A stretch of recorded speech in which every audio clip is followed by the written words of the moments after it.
எங்கள் வீட்டு வாசலில் ஒரு கூடு கட்டியிருக்கு. இந்த மாதிரி கூடு நான் பார்த்ததே இல்லை. ஏன்னா தூக்கணாங்குருவி கூடு மாதிரி வேறு காற்று வேறு அடிக்குது. ரொம்ப கஷ்டமாக இருக்குது. திடீர்னு என்னமோ புரட்டாசி மாதம் இவ்வளோ காற்றடிக்குது. இந்த மாதிரி கூடு நான் பார்த்ததே இல்லை. டிஃப்ரெண்ட்டாக கட்டியிருக்கு. சின்ன குருவி, குட்டியூண்டாக இருக்கணும் அந்த குருவி கட்டினது. காற்றடிக்கிறதுனால ரொம்ப ஆடுது, கட்டிக்கிட்டு இருக்குது. தூக்கணாங்குருவி கூடு மாதிரியே இருக்குது. ஆனால் அது தூக்கணாங்குருவி கூடு கிடையாது. உள்ளுக்குள்ளே பாருங்களேன், உள்ளே பாருங்கள் எவ்வளோ ஒரு சாஃப்டாக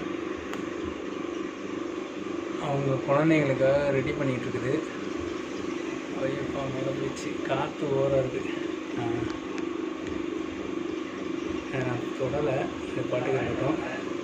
உள்ளுக்குள்ளே பாருங்கள் அவ்வளோ ஒரு சாஃப்ட்டு. இதுதான் தாய் உள்ளம்னா. இதுதான் தான் குழந்த வந்துட்டு எவ்வளோ சாஃப்டாக எவ்வளோ சேஃப்டியாக இருக்கணும்னு கட்டியிருக்கு. இங்கே வீட்டு வாசல் இங்கே அதுக்கு பக்கத்துலேயே கட்டியிருக்கு.